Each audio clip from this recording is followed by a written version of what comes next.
Students, कल हमने बाजार दर्शन पाठ के शुरुआती भाग को पढ़ा था। आज हम आगे के अंशों का अध्ययन करेंगे। लेखक ने बाजार को एक जादू के समान माना है। वह जादू आँख की राह काम करता है। वह रूप का जादू है, पर जैसे चुंबक का जादू लोहे पर ही चलता है, वैसे ही इस जादू की भी मर्यादा है। जेब भरी हो और मन खाली हो, ऐसी हालत में जादू का असर खूब होता है। जेब खाली पर मन भरा ना हो तो भी जादू चल जाएगा। मन खाली हो तो बाजार की अनेकानेक चीज़ों का निमंत्रण उस तक पहुंच जाएगा। कहीं उस वक्त जेब भरी, तब तो वह मन किसकी मानने वाला है। मालूम होता है कि यह भी लूँ वह भी लूँ। सभी सामान जरूरी और आराम को बढ़ाने वाला मालूम होता है।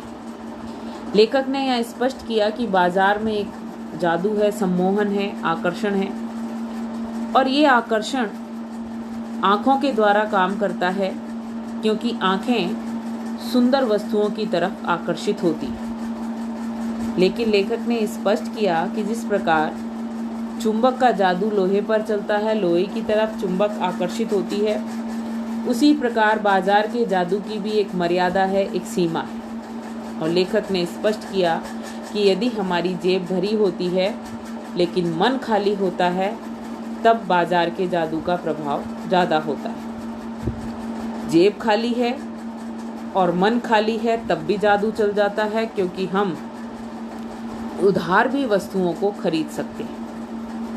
लेकिन मन खाली होने पर ही बाजार की अनेक चीज़ों का निमंत्रण मनुष्य तक पहुंचता है, और यदि जेब भरी हो तब वह मन किसी की मानने वाला नहीं है। जेब भरी है, मन खाली है, तो बाजार की प्रत्येक वस्तु की तरफ हम आकर्षित होते हैं, और हमारा मन होता है कि सभी सामान हमारे लिए ज़रूरी है, हमारी आवश्यकता को पूरा करने वाला है, इसलिए हम प्रत्येक वस्तु खरीदने का प्रयास करते हैं, और ये बाजार के जादू का असर होता है। जादू बाजार का जब उतरता है, तब पता चलता है कि फैंसी चीज़ों की बहुतायत आराम में मदद नहीं देती, बल्कि खलल डालती है। थोड़ी देर को स्वाभिमान को जरूर सेंक मिल जाता है, पर इससे अभिमान की, गिल्टी की और खुराक मिलती है।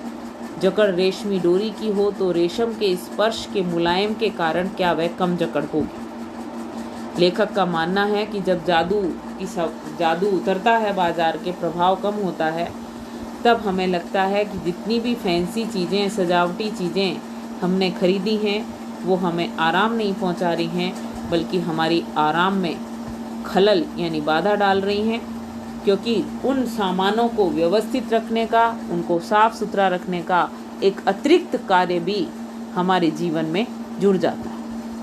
थोड़ी देर को हमारे स्वाभिमान को सेंक मिलता है, सहारा मिलता है, लेकिन फिर इतनी अधिक वस्तुओं को देखकर हमारे अभिमान की गिल्टी यानी अहंकार की गिल्टी यानी वृद्धि ही होती है, और हमें लगता है ये सामान बेकार नहीं है, अनावश्यक नहीं है।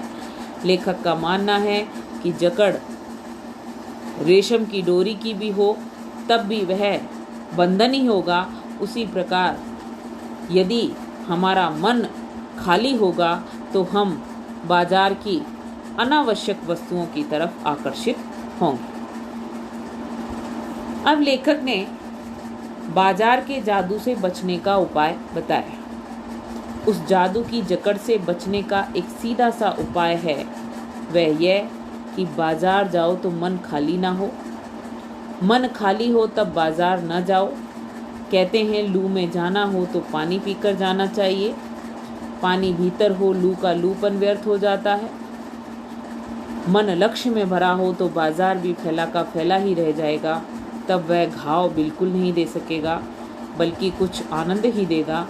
तब बाजार तुमसे कृतार्थ होगा, क्योंकि तुम कुछ न कुछ सच्चा लाभ उसे दोगे। बाजार की असली कृतार्थता है आवश्यकता के समय काम आए। लेखक का मानना है कि बाजार के जादू से बचने का एक सीधा सा उपाय ये है कि जब भी हम बाजार जाएं तो भरे मन से बाजार जाएं, घर से वस्तुओं की सूची बनाकर जाएं, निर्णय करके जाएं, तो बाजार का प्रभाव हमारे ऊपर अधिक नहीं पड़े। जिस प्रकार गर्मी में लू के चलने पर यह कहा जाता है कि यदि घर से आप कुछ खाकर पीकर जाएं तो लू का प्रभाव शरीर पर नहीं पड़ता, उसी प्रकार यदि मन लक्ष्य से भरा होता है तो बाजार का प्रभाव भी हमारे ऊपर अधिक नहीं पड़ता। हम केवल आवश्यकता की वस्तुएं ही खरीदते हैं, तब हमें आनंद की प्राप्ति होती है, क्योंकि बाजार की असली आवश्यकता तो तभी है जब वह हमारी ज़रूरत के समय काम आए। और यदि ऐसा होता है तो न तो बाजार में ठगी बढ़ती है, न ही कपट का भाव बढ़ता है, न ही किसी प्रकार की महंगाई का प्रभाव बाजार में देखने को मिलता है। अब लेखक ने अगले पैराग्राफ में इसी बंद मन की स्थिति को एक दार्शनिक दृष्टिकोण से भी स्पष्ट करने का प्रयास किया है। यहाँ एक अंतर चीन लेना बहुत जरूरी है। चीन का अर्थ है पहचानना। मन खाली नहीं रहना चाहिए, इसका मतलब यह नहीं कि वह मन बंद रहना चाहिए। जो बंद हो जाएगा वह शून्य हो जाएगा।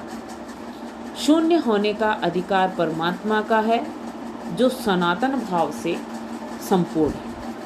लेखक ने कहा, यदि मनुष्य का मन खाली नहीं है तो इसका मतलब यह नहीं कि वह बंद हो, क्योंकि बंद का अर्थ है शून्य हो जाना, और शून्य का अर्थ है अस्तित्व में ही ना होना। शून्य होने का अधिकार लेखक ने परमात्मा का बताया है, क्योंकि वह सनातन काल से, अनादि काल से संपूर्ण है, उसमें किसी भी प्रकार की कोई कमी नहीं है। इसलिए लेखक का मानना है मनुष्य का मन खाली हो सकता है, भरा हो सकता है, लेकिन बंद नहीं हो सकता, क्योंकि अगर मन बंद होगा तो हमारा इस संसार में कोई अस्तित्व नहीं होगा, हम निर्जीव होंगे। क्योंकि यही कहा जाता है कि मनुष्य जब इस संसार में नहीं है तो वह शून्य में विलीन हो गया, और शून्य की स्थिति केवल परमात्मा की है। शेष सब अपूर्ण है, इससे मन बंद नहीं रह सकता। सब इच्छाओं का निरोध कर लोगे, यह झूठ है। निरोध माने नियंत्रण कर लेना, रोक लेना। और अगर इच्छा निरोधस्तपय का ऐसा ही नकारात्मक अर्थ हो तो वह तब झूठ है। वैसे तप की राह रेगिस्तान को जाती होगी, मोक्ष की राह वह नहीं है। ठाठ देकर मन को बंद कर रखना जड़ता है।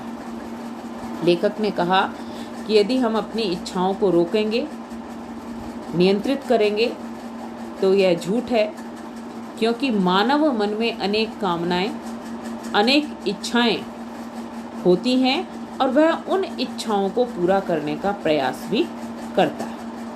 और यदि कोई ये कहे कि हमने तो तपस्या के द्वारा अपनी इच्छाओं को नियंत्रित कर लिया है, तो यदि कोई ऐसा कहता है तो वह झूठ बोलता है, क्योंकि हम अपनी इच्छाओं को संयमित कर सकते हैं, लेकिन जबरदस्ती नियंत्रित नहीं कर सकते। मनुष्य अपने मन को संयमित कर सकता है, लेकिन नियंत्रित नहीं कर सकता। इसीलिए उन्होंने कहा कि तपस्या का रास्ता रेगिस्तान की जाता है, यानी मनुष्य को भटकाने वाला भी होता है, लेकिन मोक्ष का मार्ग, मुक्ति का मार्ग, आनंद का मार्ग होता है, क्योंकि मनुष्य जन्म और मरण के बंधन से मुक्त हो जाता है। और यदि कोई कहे कि हमने अपने मन को जबरदस्ती नियंत्रित कर लिया है, तो ऐसा संभव नहीं। लोभ का यह जीतना नहीं है कि जहाँ लोभ होता है यानी मन में, वहाँ नकार हो। यह तो लोभ की ही जीत है और आदमी की हार। आंख अपनी फोड़ डाली तब लोभनीय के दर्शन से बचे तो क्या हुआ? ऐसे क्या लोभ मिट जाएगा? और कौन कहता है कि आँख फूटने पर रूप दिखना बंद हो जाएगा? क्या आँख बंद करके ही हम सपने नहीं लेते हैं?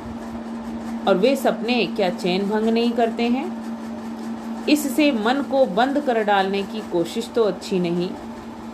वह अकारत है, वह हट वाला योग है, शायद हट ही हट है, योग नहीं। या उन्होंने ये बताने का प्रयास किया कि आँखों के द्वारा हम सुंदर वस्तुओं के आकर्षण में फंसते हैं, लेकिन यदि हम सुंदर वस्तुओं के आकर्षण से बचने के लिए अपनी आँख को फोड़ डालें और फिर आकर्षण से बचें, तो इससे हानि हमारी स्वयं की होगी, उस वस्तु की नहीं जिसके प्रति हम आकर्षित हुए हैं। और आँख के फोड़ लेने से सुंदर वस्तु का प्रभाव हमारे मन पर बना रहेगा, वह समाप्त नहीं होगा, क्योंकि हम आँख बंद करके ही सपने देखते हैं और सपने बहुत मधुर, सुंदर, मन को अच्छे लगने वाले होते हैं। और सपने भी कभी कभी हमारे आराम को समाप्त कर देते हैं। इसलिए हम अपने मन को बंद नहीं कर सकते, हम अपने मन को खाली रख सकते हैं या भरा कर सकते हैं। और यदि कोई ये प्रयास कर रहा है कि हमने अपने मन को नियंत्रित कर लिया है, तो लेखक का मानना है यह केवल हठ है, योग नहीं है। किसी भी प्रकार की शांति इससे नहीं मिल सकती। इससे मन कृश भले हो जाए, पीला और अशक्त जैसे विद्वान का ज्ञान, वह मुक्त ऐसे नहीं होता। इससे वह व्यापक की जगह संकीर्ण और विराट की जगह क्षुद्र होता है। इसलिए उसका रोम रोम मूंद कर बंद तो मन को करना नहीं चाहिए। वह मन पूर्ण कब है? हम में पूर्णता होती तो परमात्मा से अभिन्न हम महाशून्य ही न होते। अपूर्ण है, इसी से हम। सच्चा ज्ञान इसी अपूर्णता के बोध को हम में गहरा करता है। सच्चा कर्म सदा इस अपूर्णता की स्वीकृति के साथ होता है। लेखक कह रहे हैं कि कोई यदि हठ वाला योग करे और अपने अहंकार को संतुष्ट करने का प्रयास करे, तो ऐसी स्थिति में हमारा मन कृश यानी कमजोर हो जाएगा। पीला और अशक्त जिसमें किसी भी प्रकार की शक्ति नहीं हो, इस प्रकार का हो जाएगा। ऐसे विद्वान का ज्ञान जो हमें विराट की जगह क्षुद्र, विराट यानी विस्तृत, क्षुद्र यानी छोटा, संकीर्ण का अर्थ भी छोटा, व्यापक का अर्थ विस्तृत, कि इससे वह विशाल क्षेत्र में अपना प्रभाव नहीं छोड़ेगा, बल्कि एक छोटे से क्षेत्र में ही अपना प्रभाव छोड़ेगा। और लेखक का मानना है मनुष्य पूर्ण नहीं है। अगर वो पूर्ण होता तो वो इस संसार का हिस्सा नहीं होता, बल्कि वह परमात्मा के से अलग नहीं होता। हम अपूर्ण हैं, इसीलिए वास्तव में मनुष्य हैं, क्योंकि अपूर्ण होने के कारण ही मनुष्य निरंतर ज्ञान को प्राप्त करता है, निरंतर कर्म करता है, अपनी जिज्ञासाओं को शांत करने के लिए अनेक प्रकार के आविष्कार करता है। यदि वह पूर्ण होता तो किसी भी प्रकार का प्रयास करने का, किसी भी प्रकार का कर्म करने का प्रयास वो नहीं करता। अतः उपाय कोई वही हो सकता है जो बलात् मन को रोकने को ना कहे, जो मन को भी इसलिए सुने क्योंकि वह अप्रयोजनीय रूप से में हमें नहीं प्राप्त हुआ है। हाँ, मनमानेपन की छूट मन को ना हो, क्योंकि वह अखिल का अंग है, खुद कुल नहीं है। अप्रयोजनीय यानी जिसका कोई लक्ष्य ना हो, अखिल यानी संसार, कुल माने संपूर्ण। लेखक ने कहा कि हम जबरदस्ती अपने मन को नहीं रोक सकते, क्योंकि हमारा मन एक निर्धारित लक्ष्य लेकर चलता है और उस लक्ष्य को प्राप्त करने का प्रयास वह निरंतर करता है। हमें मनमानेपन की छूट मन को नहीं देनी चाहिए, क्योंकि हम इस संसार का एक हिस्सा हैं, हम स्वयं संसार नहीं। हम स्वयं संसार नहीं।